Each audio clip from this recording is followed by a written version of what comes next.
Hello students, welcome to board prep. आज हम start करने वाले हैं आपके extract based questions from the poem dust of snow, जो आपके पहले चैप्टर में गिवन है एंड इनके ऑथर हैं रॉबर्ट फ्रॉस्ट। ऑलराइट, इससे पहले हम बिल्कुल डिटेल में अच्छे से पूरी पोएम देख चुके हैं कि वो क्या मैसेज देना चाहते हैं, what a beautiful message Robert Frost wants to give to us and he what he wants us to learn from it. Alright, so आज अभी हम इसके extract based questions and also long answer type questions करेंगे। ठीक है, तो अभी extract हम, क्योंकि बहुत ज़्यादा छोटी सी पोएम है तो एक्सट्रैक्ट में हम पूरा पोएम ही ले लेते हैं and then we will move on to the questions. ठीक है। The way a crow shook down on me the dust of snow from a hemlock tree. ठीक है, वो क्या कह रहे हैं कि जो हमारे पोएट हैं वो किसी एक ठंडे इलाके में हैं जहाँ पे एक हेमलॉक ट्री है जो कैसा है, जिस पे क्या है, बर्फ़ जमी हुई है, वहाँ पे बर्फ़ पड़ रही है। तो जो पोएट हैं वो उस हेमलॉक ट्री के नीचे बैठे हुए हैं। ऑलराइट, तो क्या हो रहा है कि जो हेमलॉक ट्री होता है वो क्या है, एक पॉइजनस ट्री है जिसके ऊपर क्या है, स्नो जमा हो रखी है। ठीक है, और उसके ऊपर जो है वो एक क्रो बैठा हुआ है। ठीक है, और उस क्रो के हिलने की वजह से क्या है, थोड़ी सी जो स्नो है वो पोएट के ऊपर गिर गई है, उसकी एक ब्रांच के ऊपर क्रो बैठा है और उसकी वजह से क्या हुआ है, उसके मूवमेंट की वजह से थोड़ी सी स्नो जो है वो पोएट पे आके गिर गई है। ठीक है, has given my heart a change of mood. और अब क्या हुआ है, उस स्नो के गिरने से, और वो स्नो कैसे गिरी है, डस्ट की तरीके से गिरी है, जैसे डस्ट के पार्टिकल्स छोटे छोटे गिरते हैं उसी तरीके से स्नो जो है वो स्कैटर होके पोएट पे गिरी है। और उसने क्या किया है, has given my heart a change of mood, और मेरा जो मूड है वो चेंज कर दिया है। और क्यों, मूड कैसा था पहले और कैसा बाद में था वो अब पता चलेगा। And saved some part of a day I had rued. Rued का मतलब क्या होता है, to regret, to be upset. ठीक है, आप जब रिपेंट करते हो, पूरा दिन अफसोस करते हो, उस चीज़ को कहते हैं रूड। और वो कह रहे हैं कि इस डस्ट के गिरने की वजह से क्या हुआ है, my mood has changed for the better. अभी तक जो दिन था मेरा पूरा, उसको मैं अफसोस में गुजार रहा था, लेकिन इस इंसिडेंट ने क्या किया है, मेरा जो बचा हुआ दिन है उसको सही कर दिया है और बाकी जो दिन है उसको बचा लिया है। क्यों, क्योंकि मैं सुबह से बहुत ज़्यादा अपसेट था, अफसोस मना रहा था, and now because of this incident मुझे बहुत अच्छा फील हो रहा है। And now I want to do something joyful and productive with my day left. Alright, अब यहाँ पे देखो, ध्यान देने वाली क्या बात है, ध्यान देने वाली बात यह है कि जो क्रो और जो हेमलॉक ट्री है वो क्या है, उसको हम किससे एसोसिएट करते हैं, नेगेटिविटी से एसोसिएट करते हैं। लेकिन इन दोनों ही चीज़ों ने क्या किया है, मिलके एक ऐसा इंसिडेंट क्रिएट किया जिसकी वजह से एक आउटकम जो है वो बहुत पॉजिटिव हुआ है। तो रॉबर्ट फ्रॉस्ट हमको यही बताना चाहते हैं कि हम जो सुपरस्टिशंस अपने मन में पाल के रखते हैं वो बिल्कुल गलत हैं। अगर हम ऐसे अननेसेसरी चीज़ों के ऊपर ध्यान देंगे और उस चीज़ को अपने माइंडसेट को अफेक्ट होने देंगे उस चीज़ से, उससे कोई फ़ायदा नहीं होने वाला है। किसी ने छींक दिया, अगर कुत्ते रात को रो रहे हैं तो इट डजंट मीन कि कुछ आगे बुरा होने वाला है।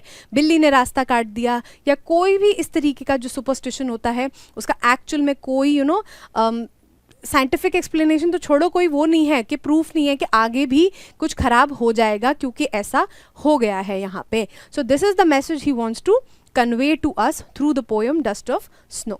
So now let's dive into the questions. What does the phrase dust of snow refer to in the poem? जो dust of snow है, phrase है, वो किस चीज़ को यहाँ पे रेफर कर रहा है? एक हैवी स्नोफॉल को, मतलब बहुत ज़्यादा भारी बर्फबारी हो रही है उस चीज़ को। A light scattering of the snow, मतलब एक बहुत ही हल्की स्कैटरिंग, मतलब किसी चीज़ को, जैसे ग्लास को गिराते हैं तो ग्लास जब गिरता है टूटता कैसे है, स्कैटर होके, शैटर होके, बिल्कुल छोटे छोटे पार्टिकल्स में। तो क्या वो छोटे छोटे पार्टिकल्स में स्नो की तरह गिर रही है? स्नो फ्लेक्स जो melting on the ground, snow flakes होते हैं वो क्या कर रहे हैं, ग्राउंड पे मेल्ट कर रहे हैं। Snow covering the hemlock tree, जो स्नो है वो कवर कर रही है हेमलॉक ट्री को, इस चीज़ को रिप्रेजेंट कर रहा है। वी नो दैट कि जो लाइट स्कैटरिंग ऑफ स्नो है, जो धीरे धीरे डस्ट पार्टिकल्स की तरीके से स्नो गिर रही है, उसको यहाँ पे डस्ट ऑफ स्नो कहा गया है। Alright, next, how does the speakers mood change after the crow shakes of the snow? Poet का जो मूड है, स्पीकर का जो मूड है, वो कैसे चेंज होता है when the snow falls on him? The speaker becomes angry, speaker क्या है, बहुत ज़्यादा गुस्सा हो जाते हैं, नाराज हो जाते हैं. द स्पीकर रिमेन्स इनडिफरेंट, मतलब उनको कोई फ़र्क ही नहीं पड़ता. Speaker feels even more depressed, अब पहले जितने डिप्रेस थे उससे और ज़्यादा डिप्रेस हो गए हैं. Speakers mood becomes lighter, lighter mood का मतलब क्या होता है कि आपका मूड जो है जैसे खराब रहा मूड तो आपका मूड अच्छा हो गया. This is a way to say it. Alright, so we know कि उनका जो मूड है वो अच्छा हो जाता है. Earlier he was very sad, he was repenting, now he is now filled with joy and he is happy. So जो स्पीकर का मूड है वो कैसे चेंज हो जाता है, from sad to a lighter mood. Alright, what is the significance of the crow in the poem. जो crow है उसका क्या सिग्निफिकेंस है, क्या इंपॉर्टेंस है पोएम के अंदर. The crow symbolises death and darkness, crow जो है वो डेथ को और जो अंधेरापन है इसको रिफ्लेक्ट करता है. The crow represents wisdom and guidance, मतलब वो विजडम दे रहा है और गाइडेंस दे रहा है, मतलब नॉलेज दे रहा है लोगों को और गाइड कर रहा है कि आपको ऐसे ऐसे चीज़ें करनी चाहिए. Crow brings bad luck and sorrow, crow क्या कर रहा है, बैड लक ला रहा है और दुख. सॉरो का मतलब क्या होता है, दुख ला रहा है. या फिर the crow becomes a source of positive change, और क्रो क्या बन जा रहा है, एक सोर्स बन जा रहा है किस चीज़ का, एक पॉजिटिव चेंज लाने के लिए, पॉजिटिव एनर्जी लाने के लिए पोएम में, पोएट की लाइफ में. तो यहाँ पे हमें पता है एक जनरल सेंस में देखा जाए तो यस, डेथ और डार्कनेस को ही एसोसिएट करते हैं हम, सिंबलाइज करता है क्रो. लेकिन पोएम में यहाँ पे क्या मीनिंग है, यहाँ पे जनरल सेंस में तो ए ऑप्शन सही है, लेकिन पोएम में यहाँ पे क्या हो रहा है, वो एक एजेंट बन जा रहे हैं, एक प्लेटफॉर्म बन जा रहे हैं जिनके थ्रू क्या आ रहा है, पॉजिटिव एनर्जी आ रही है. So the crow becomes a source of a positive change. Alright, next, why is the choice of a hemlock tree rather than a more beautiful tree significant. Hemlock tree की जगह आपने कोई और जो conventionally beautiful tree होता है उसको क्यों मेंशन नहीं किया है, उसका रीज़न क्या है. Hemlock trees are known for their colourful leaves, hemlock tree को किसके लिए जाना जाता है, उसकी रंग बिरंगी लीव्स के लिए जाना जाता है. Hemlock trees are associated with positive emotions, थोड़े हेमलॉक ट्रीज को यूजुअली क्या है, बहुत ज़्यादा पॉजिटिव, बहुत ज़्यादा हैप्पी इमोशंस के साथ में एसोसिएट किया जाता है. हेमलॉक ट्रीज आर रेयर, मतलब बहुत कम पाए जाते हैं, and unique in the natural world. But rare and unique तो नहीं है क्योंकि वो हमने तो एक इतना बड़ा एरिया देखा, some part of Asia and also elsewhere, जहाँ पे क्या है ये पेड़ पाए जाते हैं, तो ऑब्वियसली बात है it is not rare. Right, hemlock trees challenge conventional expectations and enhance the poem's theme. और क्या हो रहा है यहाँ पे कि जो हम यूजुअली हेमलॉक ट्री को डार्कनेस से और उसके पॉइजनस नेचर से हम उसको समझते हैं, देखते हैं, उस चीज़ को वो चैलेंज कर रहा है. दैट मीन्स जो आप सुपरस्टिशंस पाल के रखते हो अपने दिमाग में, उन चीज़ों को चैलेंज कर रहा है एंड इन्हांस करता है पोएम के थीम को, जो कि क्या है कि आपको नेगेटिविटी से कभी भी इम्पैक्ट नहीं होना चाहिए. It shouldn't impact your positive mindset and you should always remain optimistic. Alright, What is the main theme of the poem Dust of Snow? Dust of Snow का मेन थीम पूछा गया है, सेंट्रल आइडिया पूछा गया है. The beauty of winter landscapes, winter landscapes means जो winters में कोई सीनरी क्रिएट हो रही है जहाँ पे बहुत सारी बर्फ़ गिरी हुई है, इसकी ब्यूटी है main theme dust of snow का. The insignificance of small events, छोटे इवेंट्स का इनसिग्निफिकेंस, मतलब उनका कोई मोल नहीं है, उनका कोई इम्पोर्टेंस नहीं है, वो है इसका theme. The transformative power of nature, nature में जो ट्रांसफॉर्मेशन की पावर रखता है, या फिर मतलब जो the nature's capability to bring about a change, ये है आपका मेन थीम. या फिर the importance of crow's behaviour, crow के बिहेवियर का इंपॉर्टेंस बता रहे हैं. सो वी नो दैट यहाँ पे नेचर की ट्रांसफॉर्मेटिव पावर, ट्रांसफॉर्मेटिव नेचर की यहाँ पे बात हो रही है. That is the central idea and the main theme of the poem dust of snow. Alright, select a word opposite in meaning to rued. अब क्या है ऑपोजिट का मतलब, क्या होता है यहाँ पे वो आपसे पूछ रहे हैं एंटोनिम. ठीक है, एंटोनिम का मतलब होता है कोई वर्ड जो आपके ऑपोजिट मीनिंग का हो, जो वर्ड आपका गिवन है उससे. पहला regret, sorrow, repent and rejoice. अब सी हमको ऑपोजिट वर्ड चाहिए, राइट? तो हम क्या पढ़ के आए थे कि रूड मतलब क्या कर रहे थे, वो अफसोस जता रहे थे, ही was repenting all his day, he was sad. तो देखा जाए एक तरीके से नेगेटिव वर्ड है रूड, है ना? तो हमको क्या है, एक ऑब्वियस बात है, हमें एक पॉजिटिव वर्ड चाहिए when we are looking for the opposite of the word rued. So regret, sorrow and repent, ये तीनों ही वर्ड्स क्या हैं, नेगेटिविटी से एसोसिएट होते हैं। एंड रिजॉइस मीन्स खुशी मनाना, so that is going to be the antonym for rude. In traditional symbolism crows are often associated with, see आप कंफ्यूज मत होना, एकदम से आप इस पे ध्यान ही ना दो इस स्टेटमेंट पे और आप सीधा यहाँ से उठा के मार्क कर दो, ठीक है? ये नहीं करना है, वो ट्रेडिशनली पूछ रहे हैं, मतलब यूजुअली हम जो क्रो है उसको किन चीजों से सिंबलाइज करते हैं? जॉय एंड सेलिब्रेशन, मतलब खुशी या फिर किसी चीज को आप सेलिब्रेट कर रहे हो उसको सिग्निफाई करता है। पॉजिटिव ओमेन्स, पॉजिटिव सुपरस्टिशंस या फिर आप जो मान्यताएं होती हैं जो पॉजिटिव इन नेचर हैं। डेथ एंड डार्कनेस या फिर ब्यूटी एंड एलिगेंस। ऑब्वियसली बात है, हम यूजुअली क्या होता है, डेथ या फिर डार्कनेस से क्रो को जज कर परसीव करते हैं कि अगर क्रोज हैं आसपास में तो इट सिंबलाइजेज डेथ और some bad omen. Alright, so C is going to be the correct answer. Where was the crow sitting, crow कहाँ पे बैठा था? ऑन द ग्राउंड, नीचे बैठा था ज़मीन पे। ऑन द ट्री, ट्री के ऊपर बैठा था। या फिर on the shoulder of the poet, poet के शोल्डर पे बैठा था। या फिर नन ऑफ दीज। तो हमें पता है कि वो नीचे भी नहीं था, पोएट के ऊपर भी नहीं था, नन ऑफ दीज तो नहीं होगा, वो ट्री पे बैठा था। What is the rhyming scheme of the poem? Rhyming scheme जो है वो वैसे बहुत ईजी है जज करने के लिए, बट स्टिल हम एक बार दोबारा से उसको देख लेते हैं। द वे अ क्रो, अब सी राइमिंग स्कीम को जज कैसे करना है आपको, आपको कुछ नहीं देखना कि साउंड कैसे कर रहे हैं वर्ड्स, आपको उस चीज़ को यहाँ पे जज करना है। जैसे मैट, कैट, बैट क्या है, ये सब सुनने में सेम लग रहे हैं। स्पेलिंग की बात नहीं हो रही यहाँ पे, साउंड की बात हो रही कि कैसा साउंड आ रहा है यहाँ पे, ठीक है? तो आप जो पहला स्टेटमेंट है, पहला जो लाइन है उसमें आप देखो कि कैसा साउंड आ रहा है। पहला साउंड आ रहा है क्रो, एंड में क्रो आ रहा है, तो आप इसको ए मार्क कर दो, ठीक है? शुक डाउन ऑन मी, अब यहाँ पे क्रो और जो मी है क्या वो राइम कर रहा है आपस में? नहीं कर रहा है, तो हम इस लाइन को किसी और लेटर से डिनोट कर देंगे। On the dust of snow, अब यहाँ पे क्रो और जो स्नो है वो क्या है, सिमिलर साउंड कर रहे हैं, राइट? सो यहाँ पे आप दोबारा से ए लिख दोगे, ठीक?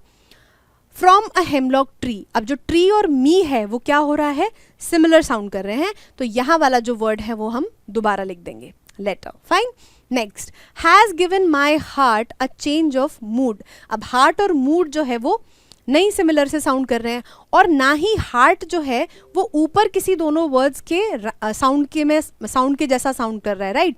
तो क्या हो रहा है, हार्ट एक ऑल टुगेदर नया साउंड है, दैट मीन्स हम इसको सी से डिनोट करेंगे।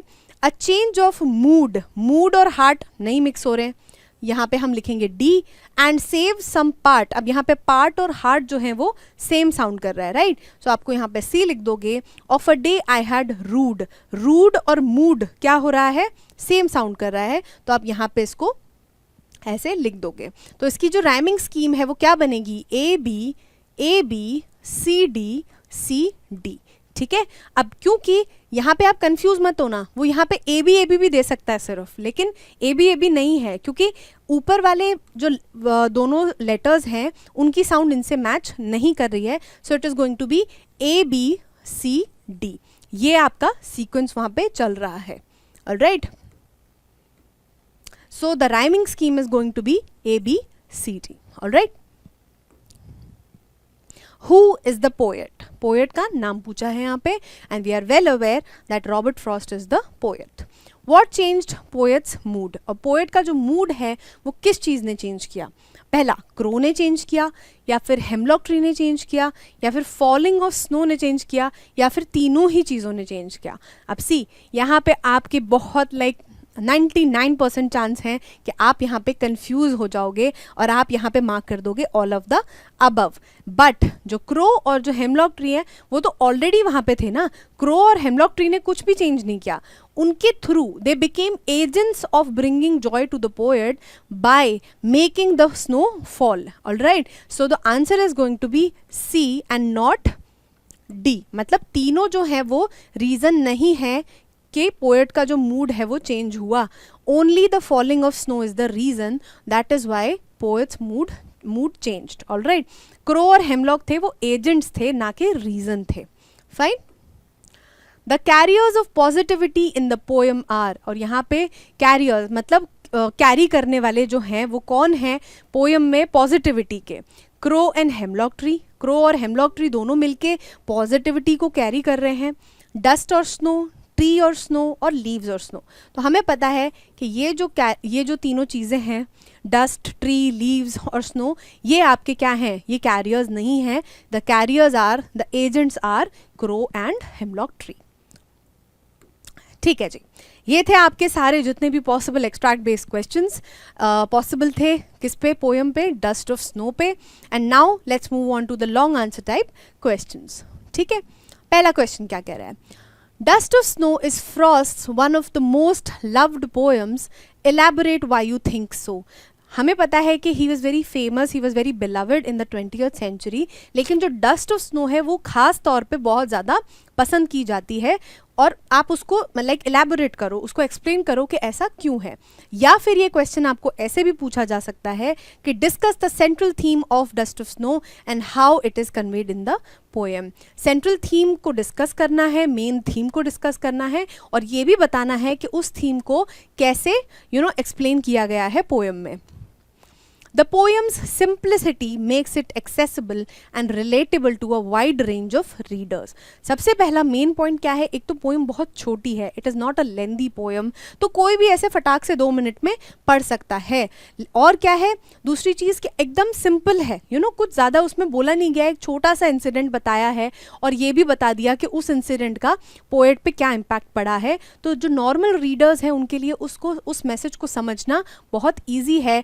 This is one of the main reasons कि ये जो पोएम है बहुत ज़्यादा पसंद करी जाती है. The poem's theme of transformation from sorrow to joy resonates deeply with people. अब जो पोएम का जो थीम है वो क्या है कि जो पोएट है वो पहले क्या थे? ही वॉज वेरी सॉरोफुल, है ना, बहुत ज़्यादा सैड थे. और उसके बाद क्या है? He felt very joyous, he felt very the need of being productive. और क्या है? ये रेजोनेट करती है, ये बहुत ज़्यादा रिलेट करती है नॉर्मली लोगों से, क्योंकि everyone wants to be happy and nobody wants to be sad and upset and they don't want to keep repenting things. वो नहीं चाहते इतना नेगेटिविटी में रहना. तो लोग जो है इस पॉजिटिव चेंज को बहुत ज़्यादा रिलेट करते हैं. In just 8 lines, it conveys the idea that even amidst life challenges, there is a potential for beauty and positivity. और सिर्फ 8 लाइनों में उन्होंने ये आइडिया कन्वे कर दिया कि in middle of, अमिड्स मतलब मिडल ऑफ लाइफ चैलेंजेस, जो भी आपके लाइफ में प्रॉब्लम्स आ रही हैं उनके बीच में एक छोटा सा इवेंट भी क्या कर सकता है? आपको पॉजिटिव लाइट दे सकता है, एक आशा की किरण दे सकता है और चेंज कर सकता है उस सिनेरियो को. The contrast between the traditional symbolism of the crow and its role in the poem creates an element of surprise and intrigue. और क्या है कि एक कंट्रास्ट है. जैसे नॉर्मली हम क्रो को देखते हैं, हम उसको डेथ से, डार्कनेस से, इन सब चीज़ों से एसोसिएट करते हैं, बट पोएम में उसको क्या है? उसको एजेंट ऑफ जॉय बनाया गया है. उसकी वजह से पोएट के जो ज़िंदगी में है वो क्या है? हैप्पीनेस आई है. सो ये जो कंट्रास्ट है वो क्या करता है? पोएम में एक सेंस ऑफ एक्साइटिंग एलिमेंट लाता है and it makes people interested in the poem. Alright, the idea to remain positive can be easily implemented in our day-to-day lives. और जो आइडिया है यहाँ पे क्या है? मेन आइडिया ये है कि it was because of poet's positive mood that he was able to change his emotions after that because of that incident. लेकिन यही अगर पॉजिटिव एटीट्यूड ना रखते पोएट और नेगेटिव रहते तो वो क्या करते? उनको और ज़्यादा दिक्कत होती है ना, और ज़्यादा वो उस चीज़ को नेगेटिवली ले सकते थे. लेकिन यहाँ पे बताया गया है कि अगर आप पॉजिटिव रहो तो आपकी ज़िंदगी की तरफ आउटलुक आपका बिल्कुल चेंज हो सकता है. What is the underlying message for us in our hectic lives with reference to the poem Dust of Snow?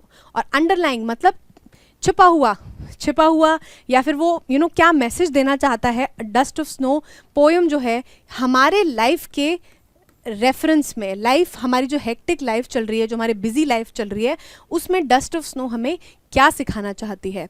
The poem tells us in a very simple manner that even the smallest things happening around us can have a huge impact on our lives. Poem जो है वो हमें बहुत ही simple से तरीके से आराम से हमें समझा रही है कि कोई जो छोटी सी चीज़ जिस पे आप ध्यान भी नहीं दे रहे हो, जो इनसिग्निफिकेंट है, वो भी आपके लाइफ में कितना पॉजिटिव चेंज ला सकती है अगर आप चाहो तो.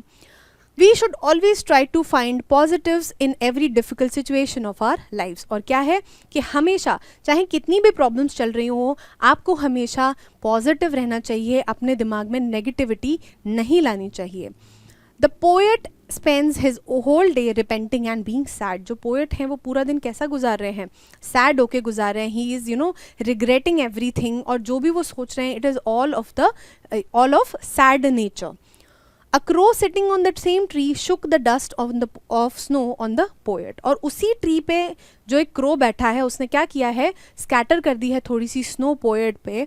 This changes the mood of the poet almost immediately, and he realizes that instead of being drowned in sorrow, he should utilize the rest of the day and do something productive. और इस incident के, उस snow के गिरने से poet जो है उनका जो मूड है वो इंस्टेंटली एकदम से चेंज हो जाता है, और वो सोचते हैं कि मैं ये जो दिन पूरा अपना ख़राब कर रहा हूँ इसको मैं अब बचा सकता हूँ, because now I am in a great mood and now it's time for me to be productive. Alright, तो यही जो है वो मैसेज बता रहे हैं वो हमको इस पोएम में. The underlying message is that the poem encourages us to not let the hustle and bustle of our hectic lives blind us to the potential for small but meaningful sources of joy, and recognize these small dust of snow moments. See, कितने प्यार से, कितने अच्छे से लिखा हुआ है यहाँ पे कि जो पोएम का अंडरलाइंग मैसेज है कि आपका जो हसल बसल डेली चल रहा है, कि आपको सुबह उठना है, पढ़ाई करने जाना है, ट्यूशन जाना है, पढ़ाई कर रहे हो, दोबारा वापस आके पढ़ाई कर रहे हो, कोई प्रोजेक्ट मिल गया और आपको फ्रेंड्स से भी मिलना है, खेलने भी जाना है, मूवी भी जाना है, कितनी सारी चीज़ें चलती हैं लाइफ में, ठीक है. और ये सब क्या है, बहुत स्ट्रेसफुल होता है, right.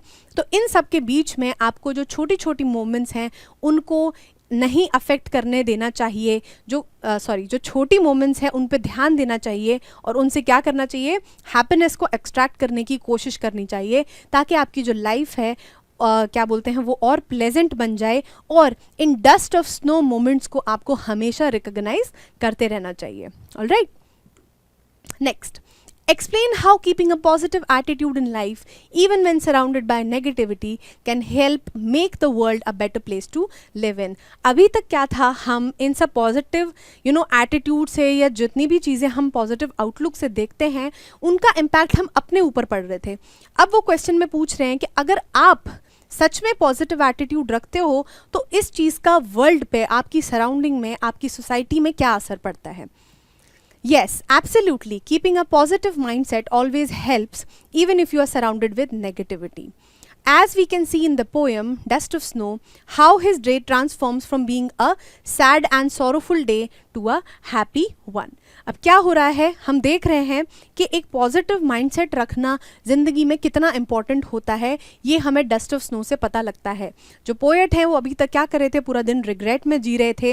He was very sad about what was happening, and एकदम से उन्होंने क्या किया, उस इंसिडेंट से इंस्पायर हुए, पॉजिटिव एटीट्यूड रखा.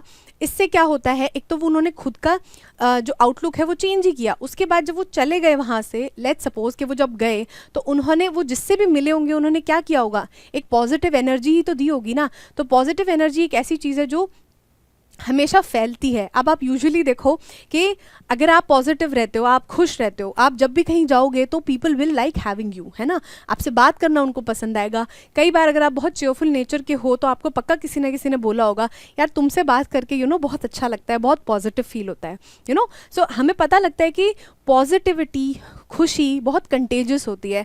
आपने जैसे सोशल मीडिया पे एक वीडियो पक्का देखी होगी, नहीं देखी है तो आज पक्का ढूंढ लेना उसको. एक एक मेट्रो है, एक ट्रेन है जिसमें एक बंदा खड़ा होता है and is watching some video, ठीक है.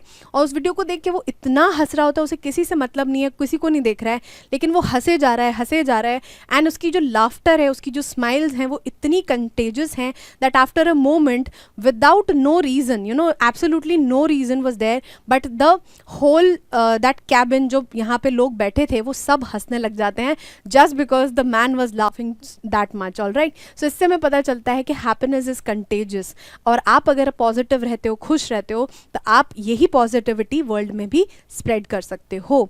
The poet too was surrounded by seemingly negative dark things such as the crow and hemlock tree. वहाँ पे क्या था उस सिनेरियो में कि नॉर्मली जैसे हम क्रो और हेमलॉक ट्री को नेगेटिविटी से एसोसिएट करते हैं, जो पोएट है वो भी तो उन्हीं से सराउंडेड थे, but a simple incident of snow falling onto him resulted in a change of mood and saved the rest of the day. और एकदम से अनएक्सपेक्टेड तरीके से उन्हीं दोनों चीज़ों की वजह से क्या हुआ, एक ऐसा इंसिडेंट हुआ जिसकी वजह से the poet had a change of heart, he had a change of mood and he decided कि अब जो मेरा बचा हुआ दिन है मैं उसको सेव करूँगा और उसको कुछ जॉयस तरीके से स्पेंड करूँगा. When people see someone facing adversity with a positive outlook, they are inspired to tackle their own challenges with a similar mindset as well. क्या होता है कि जब आप अपने आसपास में, मान लो आपको बहुत ज़्यादा कोई परेशानी है, आप किसी डिफ़िकल्ट सिचुएशन में हो, लेकिन तभी आपको कोई ऐसा बंदा दिखता है, वो आपसे बात भी ना करे, लेकिन आपको कोई ऐसा बंदा दिखता है, या लेट्स सपोज एक बच्चा ही दिखता है जो बहुत खुश है, बहुत कंटेंट है एक छोटे से टॉय को लेके, तो उस सिचुएशन में भी आपको क्या है, एक पॉजिटिव एनर्जी मिलती है और आप उससे इन्फ्लुएंस होके अपनी प्रॉब्लम से लड़ने की ताकत ले पाते हो और उनसे लड़ सकते हो. All right, so this is the beautiful message that the poem has provided us with. Discuss the role of contrast in the poem Dust of Snow and how it contributes to the poem's meaning. अब यहाँ पे क्या है, role पूछ रहे हैं किस चीज़ का, कंट्रास्ट का. ठीक है, मतलब दो ऑपोजिट चीज़ों के कंपैरिजन का रोल पूछ रहे हैं पोएम में, और ये पोएम के मीनिंग को कैसे एक्सप्लेन कर रहा है. Contrast is a significant literary device in Dust of Snow. Literary device मतलब जो पोएम्स में या फिर किसी भी राइटिंग में आपका यूज़ किया जाता है, तो ये एक अच्छे डिवाइस की तरह यूज़ हो रहा है. क्या, कंट्रास्ट, किस चीज़ को, आपके ये जो मैसेज है डस्ट ऑफ स्नो का उसको और इन्हांस करने के लिए और एक्सप्लेन करने के लिए. The poem contrasts two opposing elements, the negative emotions of the speaker at the beginning and the positive emotions at the end. और किस चीज़ के contrast डेवलप हो रहे हैं यहाँ पे, पहला जो पोएट का मूड अभी तक चल रहा था, that was sad and upset, and after that जो change हुआ, he was joyful and he was not at all negative as of now. This contrast emphasizes the transformative power of the seemingly inconsequential event, the crow shaking of snow. और क्या है, इसने ये जो पूरा change है वो किस चीज़ को एम्फसाइज कर रहा है, ये कंट्रास्ट किस चीज़ से एम्फसाइज हो रहा है, किस चीज़ से, कि जैसे एक क्रो है, आप ऐसे चलते फिरते चले जाओ, बारिश हुई हो लेट्स सपोज आपके आसपास, और वहाँ पे एक चिड़िया बैठी हो और चिड़िया उड़ के चली जाए और जो ब्रांच है वो हिले तो एकदम से बहुत सारी ड्रॉप्स गिर जाती हैं, राइट. लेकिन आप जब जा रहे हो आपको नहीं फ़र्क पड़ेगा, आपको लगेगा कि इसका तो क्या ही कॉन्सिक्वेंस है, या फिर आप इतना भी नहीं सोचोगे उस बारे में. लेकिन यहाँ पे ये जो इवेंट है इतना इनकॉन्सिक्वेंशियल है, मतलब जिसका कोई कॉन्सिक्वेंस नहीं है, लेकिन पोएट के माइंड सेट की वजह से वो ये फील कर पाते हैं कि see such a beautiful thing is happening and now I need to change my outlook towards my day. तो ये जो कंट्रास्ट का रोल है वो हमें बताता है कि आप अगर पॉजिटिव माइंडसेट रखो, अगर आप सोच अपनी सही रखो, तो आप किसी भी एडवर्सिटी से लड़ सकते हो. The darkness of the crow and the hemlock tree contrast with the whiteness of the snow. और क्या है, पूरे टाइम हम क्या कर रहे हैं, डार्कनेस की बात कर रहे हैं, किन की, क्रो की और हेमलॉक ट्री की. दूसरे तरीके का जो कंट्रास्ट आया है वो इन दोनों का कंट्रास्ट है, किसके साथ में, स्नो के साथ में. स्नो यूजुअली किस कलर की होती है, वाइट कलर की होती है. तो इससे भी एक कंट्रास्ट जनरेट होता है जो क्या हाईलाइट करता है, highlighting the shift from a gloomy mood to a brighter one. एक सैड से एक अच्छे हैप्पी मूड को सिंबलाइज करता है. This sharp contrast enhances the impact of people's central message. क्या है, ये जो शार्प कंट्रास्ट डेवलप किया गया है पोएम में, इससे एक सेंट्रल मैसेज आता है, that is that even a small positive encounter with nature can have a profound effect on one's perspective and emotions. और एक छोटा सा पॉजिटिव एनकाउंटर, और ये एनकाउंटर भी आपके ऊपर है कि आप उसको पॉजिटिवली लेते हो या नहीं, आपके ऊपर, आपके इमोशंस के ऊपर, आपके आने वाले डिसीजंस के ऊपर बहुत इम्पैक्ट डालते हैं. Alright, so these were the long answer type questions. ज़्यादातर क्वेश्चंस आपके क्या थे, वैल्यू एड टाइप के थे, वैल्यू बेस्ड क्वेश्चंस थे. That what all messages are you getting from this poem. So I hope आपको पोएम बहुत अच्छे से समझ में आई होगी और पसंद भी बहुत आई होगी. तो मिलते हैं नेक्स्ट लेक्चर में. Till then keep revising. Thank you.